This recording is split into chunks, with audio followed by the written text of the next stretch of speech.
Hi there, happy Thursday. We're here to play games with Terminal 2. My name's Craig, and yeah, it's Terminal 2 Thursday. I'm going to do a little tidy motion here. I can see like I got some stuff over the URL that I want to share with you. Well, I can fix that other ways too. We'll fix it this way. So again, my name's Craig, and we're playing games on Terminal 2 today to really show you how easy it is to play our games and have fun and simultaneously learn programming concepts, which we think are very important to share with kids as a part of their education and also just at home. Like, there's no reason you can't have a game that is fun and learn something out of it. So that's where we're at. That's what we're up to. And really, I'm just going to play along and show you how it goes directly myself. I am not a programmer. I am the community manager here at Terminal 2. And so I'm not going to tell you that this is going to be like programming wizardry. And I'm not going to tell you that I'm hiding something that is difficult as I get organized. I'm going to show you how easy it is to program. That, like, you know, if you're a kid and you want to learn how to program and grow up and make video games, this is the place to start. You can totally learn valuable things on the Terminal 2 Games library that will help you going forward. And if you're a parent and you're wondering, you know, what's good for my kid? Can I do this with them? What if they have questions? This is so easy I can do it. I guarantee you can as well. So what we're up to is playing Frog Squash today, which I also played earlier this week on Tuesday and kind of went through the basics of how to play. And now I'm going to build on that. And really what I'm going to do for Thursday is try to do some advanced stuff if I can figure it out and see if I can get a score of 100, which I didn't make on Tuesday, but I did pretty well. So that's going to be the goal. And we're going to get there with code mode, which will be these code blocks. These are the only things we have to worry about in programming. And we're going to put them over here on the right-hand side in the big orange area and run them. And I had some saves from before, so I'm going to delete those because we're going to build something special here, hopefully. Frog Squash, if you're new to it, is playing just like Frogger or Crossy Road. We have our frog right here, and their goal is to get across the road. Where it's different is instead of just playing it directly and pushing all the buttons yourself, we are going to program it with a little AI. The frog will have artificial intelligence. And that's what all this code in these blocks is about. I'm pointing at my screen. The move forward, it'll go forward. Move backwards, it'll go backwards. Left, right, left, to the sides. And then the other commands wait, and it has the parenthetical here, the parenthesis. You can put a number in there and it'll wait that many actions in the game. And I know I'm going to use that one, so I'll show you again, you know, and we'll get a feel for how long it waits. Repeat is, in programming, that's a loop, right? Do it again, do it again. And we have to tell it how many times to do it again, and then what to do again and again. And if we say do it again but don't tell it what, nothing's going to happen. It's going to do nothing again. And then if else, and it also has a parenthetical and whatnot. And what that is if this condition is met, do this. Else, do this. So it's like an either or in normal language, so people like you and me can understand it. And so these are the things we're going to use. And literally that's it. And so we all know the move forward, backward, left, right. So 4 out of 7 concepts here really aren't hard things for anyone who's not a coder like myself to pick up. The wait already makes sense. Repeat makes sense. And if else, you know, if seeing it written in those words didn't make intuitive sense, knowing that it's kind of either or, if this, do this, if that, do that, right? That's all we've got. And then here at the top, the big fat 0, that is my current score. So what I'm going to try to do is build like AI blocks like I did on Tuesday and let them run for, if I do any repeat, which is a loop in programming concepts, do it again and again.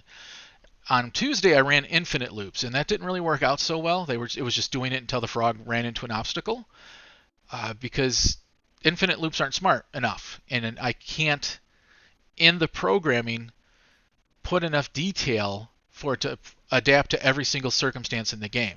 That's what happened, and that got my frog wiped out. So what I'm going to try to do is look ahead on the challenge board here and do this in, whoops, I went for full screen, and now look at what that does to that. Let's zoom this down. by going for everything, I ended up, oh, we're going to get out of large screen mode. Resume. There we go. I ended up, being too smart for my own britches. I didn't have all the possible conditions identified, and I couldn't use the code to have them all work out. So we're going to do like 5 to 7 moves in a loop, and then look at another one and see if I can make 2 or 3 different blocks of code that kind of adapt to everything. So to start, if we look at our frog, little guy down here, the road's pretty clear. There's just these wheels and snail discs, right? And the spiky wheels clearly are bad. And then the brown rocks are going to be obstacles. So I can go, I think, 1, 2, 3, 4, 5, and get to this second and third median, the median between the second and third row. So I want my frog to move forward, and I think I want him to do it 5 times. So I'm going to put the repeat out, because that's the do this more than once. And where there's a question mark, I'm just going to make it a 5. And if you have ideas, we've got the chat room on Twitch. So just if you're not watching on Twitch, hop on over to Twitch. But share your thoughts on what I could be doing if I could do this better. And maybe I'll let you program the frog with me. And I want to move forward, and I want it here by this green bar. So I think I could just have him charge forward 5 times, right? But I want to be a little more careful because I already learned on Tuesday that traffic is bad. So we're going to put that if-else in that I talked about. And we're going to say, if detects danger, wait. And we're trying to go 5, so I think I'll do 2. Else, and I just clicked that and you see it lights up. So if I do that, it goes away. And it lights up and extends, showing now we have to put another command here. Else, move forward. And I want this to go 5 times. And what's going to happen if I understand it properly is it's going to say, hey, I'm doing this thing 5 times. What am I doing? Well, if you detect danger, wait for 2. Otherwise, if you don't detect danger or you're done waiting, move forward. And then because of this green bar on the left side of this column, at the 5 ends, it'll loop back up to repeat and start over again. And so this is in programming. I've done a little reading on the game page here. Sequencing or order of events, right? So it's like do this, line 1. Do this, line 2. Do this, line 3. Do this, line 4. Do this, line 5. Go to the top. So these things have to be in an order that makes sense. Because if you move forward and then wait for danger after moving forward, it's too late, right? You've jumped into the road and it might not be safe. So that's what I'm doing with the programming concepts in my brain. Now we're going to test it and see if it works. Oh, detected danger. And I should be able to jump 2 more. Oh, because of the timer, it waited 2. I see. So I was thinking like the wait didn't take a turn, but it does. So I'm going to run it again, and we're going to watch right here on this column of numbers the timer. 5, 5, 5, right. So it shows the wait is pretty quick. So I think I've got my basic move. This is nice. It goes forward. I'm going to save it and call that basic move. So that's one code routine.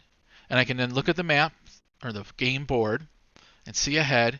And I think if I got 1, 2, 3, 4, 5 hops, I'd get stuck on the road either way, which is dangerous, but you'll note the game stops at the end of however many repeats or whatever you have it do. So I'm just going to leave it. This is a pretty good code block, and we'll see if we can get to the road safely and then figure out what we have to do next. I'm going to run right now. All right. So now this little guy's in danger. All right, if you look at my mouse, I'm at the very bottom, there's the spinning wheel with spikes. So I just want him to go. So I'm going to hit the trash can delete button, and I'm going to put in 1, 2 move forwards, because I think if he's quick, he can just jump right across the road. So this isn't going to be a save code block, but this is going to get me to a position where I can think. Here we go. Right, okay. So then I can go to my code library by hitting the little save disk button, load the basic move back up so I didn't lose my work, and see what we get. And what I'm seeing is right here are some treasure chests, and those are coins. And I want to get 100 points on my 3 lives. 100 points. So I need the coins. So I need to jump 1, 2 forward, 1, 2, 3 in. Then I'm going to hit this chest 4 times and that chest 4 times. So I'm going to build a code block for that. But it's going to be kind of a specific one because the chests and all that are in a tight space and they're not repeating. So now I want to repeat. Actually, I'm not doing this efficiently. I want to be efficient and clean. That's something I've learned, that programmers like it when other programmers are clean with their programming code. And I want to go forward 1, 2 times. Because then it's clear when someone else, because sometimes at work, if your job's to make a video game or just program it another way, you might start programming something but then share it with somebody else who's working on the same game as you, and they have to be able to look at your code and figure out what you were doing so they can add to it. So that's the clean code. So now I'm going to do another repeat, and I'm going to move right. I want that 1, 2, 3 times, but then I want to hit the chest over to the right 4 times, so I'm going to say 7 times, and then move backwards. Oops. I have to use the repeat. I'm making loop, loop, loop, loop, loop, basically. Move backwards 4 times. So this is my treasure grab sequence. It's not really something I'm going to save, I don't think, because I think all the treasure chests are, they're spaced out in the game in different ways, but I'm sure going to need them for my 100-point high score. So I've got a loop here that's going to move it forward, a loop here that's going to move my frog to the right, and a loop here that's going to move my frog backwards to hit this chest at the bottom of the screen. And when I run it, it'll center and it'll be easier to see where we're going. So if you're ready, here we go. 1, 2, 3, 4. 1, 2, 3, 4. That's nice. I like that. So now I don't need to move forward, so I'm going to get rid of this repeat loop. And I'm going to have it move right 1 time because that chest was still there. I'm going to have it move backwards 1 time because it was there, and then there was another chest, so 2 times would hit that other chest once. So I'm going to do basically +1 over what I think the back chest is going to be, which I think is 4. So I'm going to have it go backwards 5, and then we're going to run it and see what we get. 1, 2. So that's good. The chests are a variable on their own, right? I don't know how many.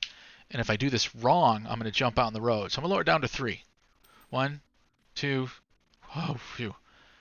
Now I need to move forward and get the last chest. And I'm going to say 8 times because I have to get to it. 1, 2, 3, 4, 5. There were 5 coins in there, so now I know that. All right, now I'm going to clear the board. I'm down here, so I'm going to load my basic move. And this is something that I've learned also, that friends in programming and video games, they'll have code that they use again and again and again. They design something that works, and then they build on that and come back and use it again and again as needed.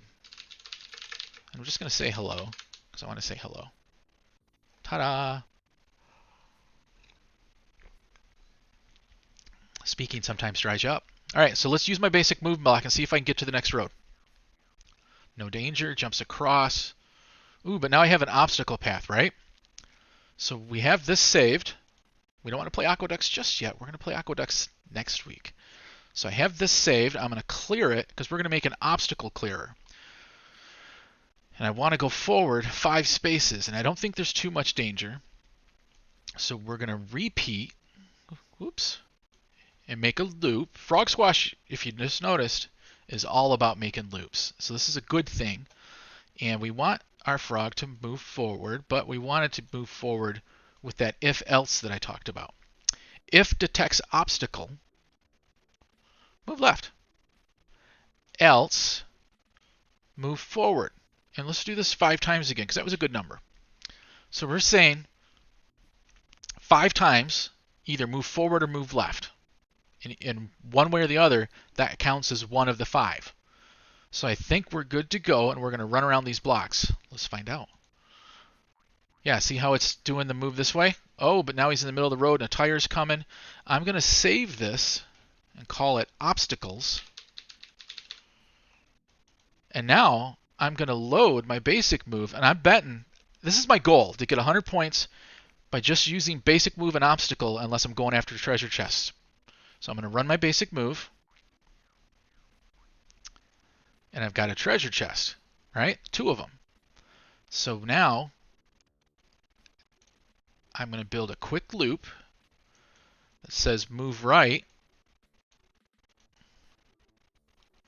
6 times.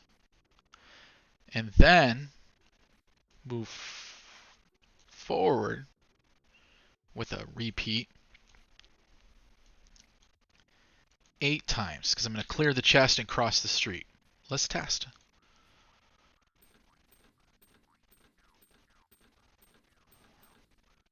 Oh no!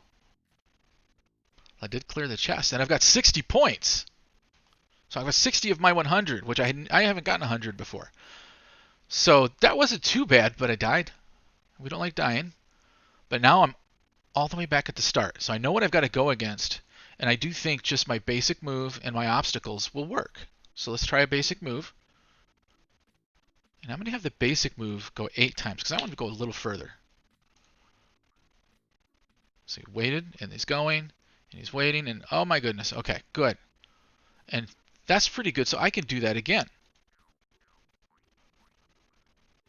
Oh no. See, so I waited for the one car and got hit by the other, or the one tire and got hit by the other. Maybe 8 was too much. Well, let's try it again. We're back at the beginning. It's been working really well for the beginning. Danger. Jump, jump, danger. Jump, jump. And I think I'll be okay to do it one more time. And then we'll think, because the last time it got us in trouble. Yeah. So when I look at that, the position, I've got the 2 spinners with spikes. One's just clearing and one's coming, and the snail guy's coming first. I think this is going to work this time, and I'll clear it.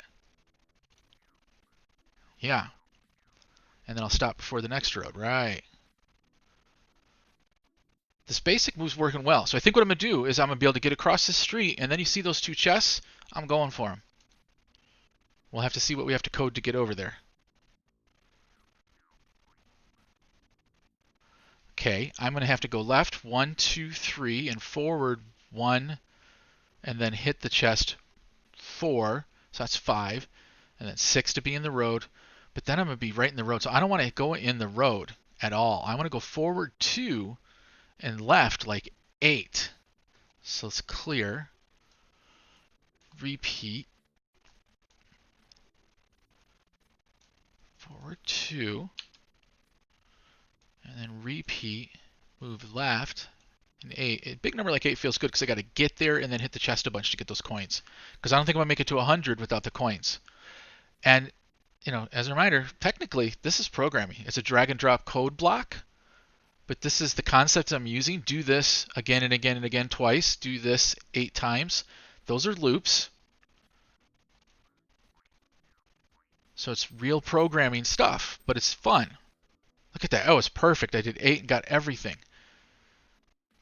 Okay, so I am going to take the first repeat out, and I think I'm going to modify this to modify it for the danger. I have to take everything out. Okay, so I want to do an if-else. So put the if-else in there. If detects danger, because that tire's coming. Wait. 2. Else, move forward.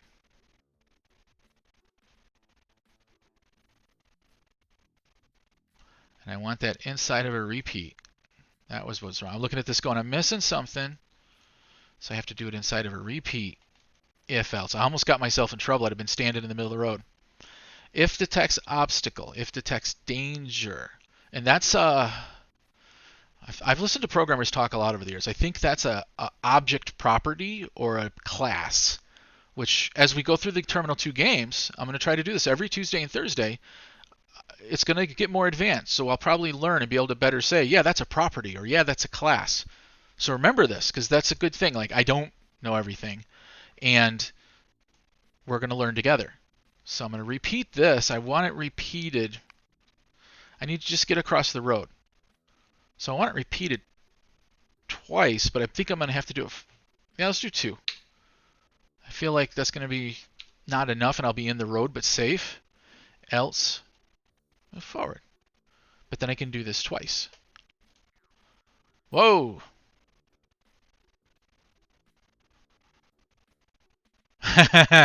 He's in trouble. Let's clear this, and we're just going to manually run for it. So I want to go left to get around the chest and move forward without getting smushed. I did it. Phew! 66 points. So now we're going to repeat, and I want to get back towards the center and smush the chest there and get all the coins out of it. So I want to move to the right, and we're going to do this 10 times to count for all the coins I hope to get, and then to get toward the middle. Repeat 1 time. I forgot to put a 0 on 10. So now we're just going to do 9 more times. There he goes. Oh yeah, get that coin too. Let's make it 1 because I see a coin right there. Oh, it's in the road. Move backwards. Move forward.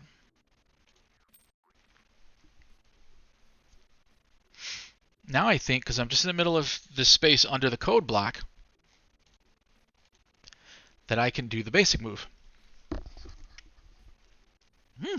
Sorry, I almost sneezed. Woohoo! Alright, so we're going to run with my basic move. He's waiting for the danger. Gonna get across. And he's right there by the treasure chest. So we're going to do another treasure chest sequence. We're going to move forward 1, and then repeatedly go to the right to clean that treasure chest up, because I'm at 71. So this is going pretty well. I feel good. Let's try it. There was only 1 coin. So he's hopping at the obstacles. So now we want the obstacles code block because we're really close to obstacles and we want to cross the street. Oof. Now we're going to use the basic move code block. See how this is working? There's the danger. Now we're going. We're going to jump. And then we're going to clear that and repeat. I'm going to get my high score. I'll move forward 5 times. I did it. Now I'm at 80, and we're going to move forward and repeat, move right 5 times, because there's a chest there. And this will, maybe I'll get like 86. Not bad. 86. Now it seems like I knew what I was doing. That's not true. Let's move forward 2 times, because there's another chest, so I have to cross the street and get to the chest.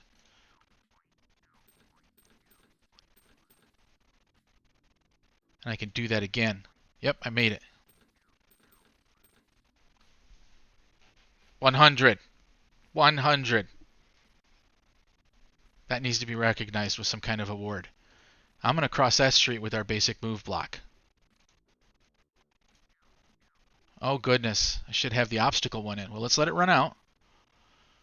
And then obstacles and run. And I got to go all the way over there. So we're going to clear. Now we're going to see how high of a score I can get. Move left. Oops. Repeat 8 times. Move left. Run.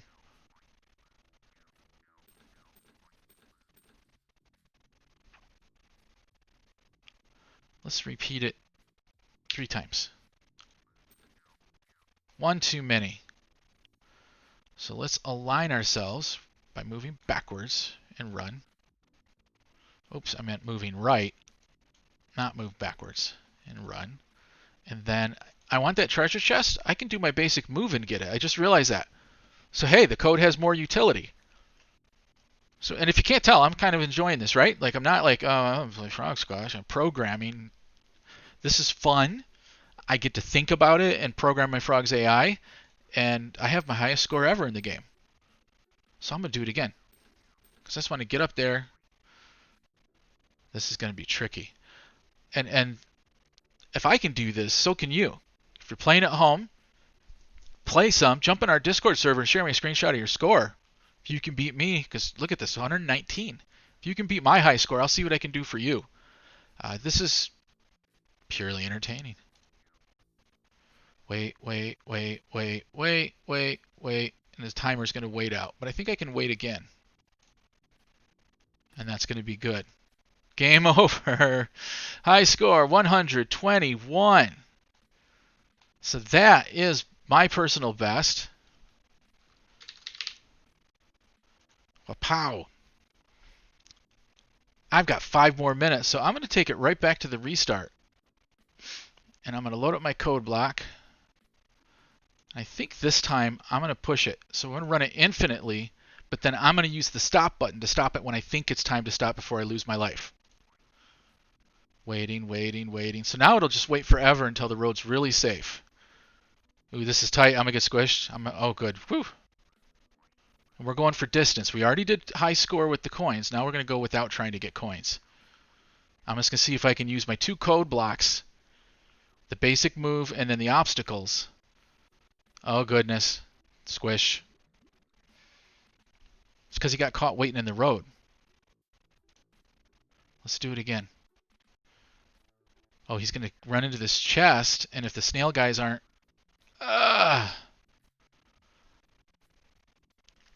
Maybe the infinite loop isn't such a good idea. Come on, come on. We'll try it one more time.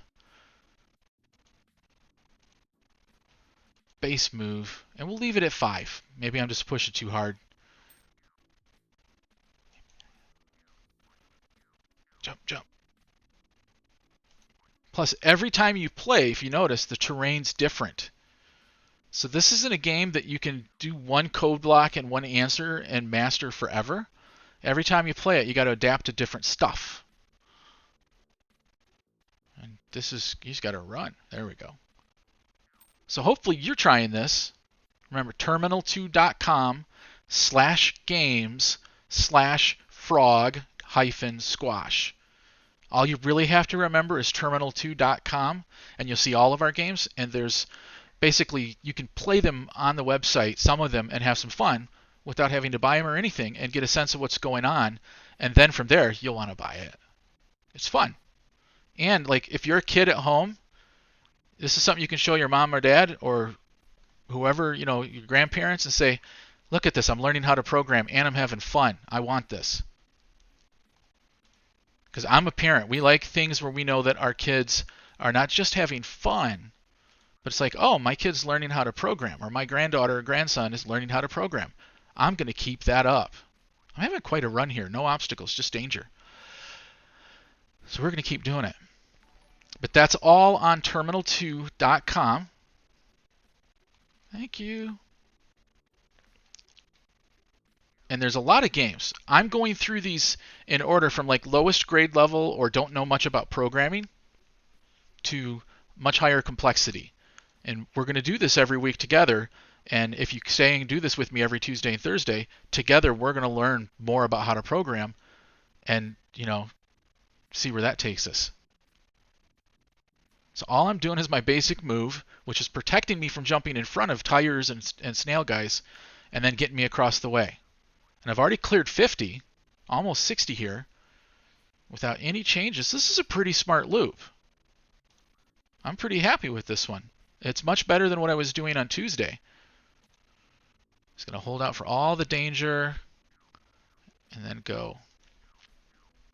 And this is really it. Like when you program, I have worked in video game. I work in a video game studio right now, but I've worked with a lot of people in video games. And when they get something right and it works the way you want it to, that just feels so good, frankly. Everybody's excited and happy. And it's one of those you go home after work days where you're like, yeah. And oh boy, look at that. He's right there getting squished. I'll make it. And when you're playing and just having fun at home, you know, it's the same kind of thing. This is working. I feel good. I'm happy with my result. I feel like I'm better than I was on Tuesday. I've learned enough to play Frog Squash better. So, you know, and then maybe after I go through all of our games, which will take a month or two, whatever, we'll come back and play Frog Squash again and see how much better we are because we better understand these loops and the sequencing and the if-then conditions or if-else conditions. Hopefully we'll be a lot better.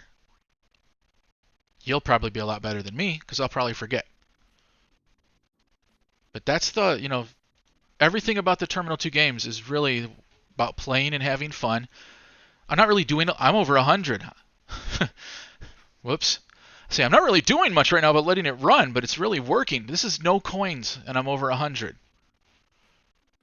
And you can see the roads are getting a little more dangerous. This is close, this is close. Squish.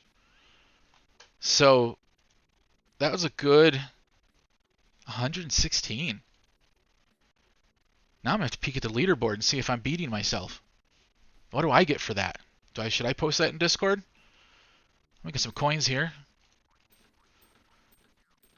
But I'm only getting the coins in my path. Jump, jump, jump, jump. Oh, the coin thing got me. It didn't let me get out of the road. Whew. And so as a preview, while I'm doing my last life here, before we go, I'm going to talk about next week we're going to play Aqueducts. And the story in Aqueducts is you're bringing water back to your city or your village. And it's totally, yeah, let's do, and I'm going to put my name in because I got another high score. Main menu, leaderboard. Look at that. This is Tuesday, 3176. This is today, 121, 127. Don't tell me I didn't learn nothing. That's cool. So, that's Frog Squash. And as I was saying, next week, Tuesday, we're going to play Aqueducts and restore water to the villages. And basically, it's a game with a bunch of levels. And each level is like a puzzle that we'll figure out and how to get the water there. And we're going to use more programming stuff. So that'll be a lot of fun and different than this. And then we'll play other games and get more and more complex and then loop back and see how much better we are at Frog Squash someday in the future. So if you watched this, thank you so much. I really appreciate that. Everyone here at Terminal 2 wants you to have fun with our games, and hopefully you come to the website and just check them out. And, if you're a parent or an educator and you have a kid or a student who really wants to become a programmer or has a big interest in video games, this is something you can get at, 9 years old or older easily. And then depending on where they are, maybe a little younger, or maybe you assist with them and it's like together time. But a game like Frog Squash, you can play, experiment. It's low stress because if you lose all your lives, you just restart. And you can continue to use the programming stuff you learn and get better and better. And you absolutely, if you get more than 127 points, if you come down here, share your experience, let us know. Tag Terminal 2 or come into my Discord server for Terminal 2 and let me know, and we'll see if we can celebrate. All right. Thank you so much for playing along. Hopefully you are playing, and I will see you next week on Tuesday, 3 p.m. Eastern, 12 p.m. Central, 12 p.m. Pacific.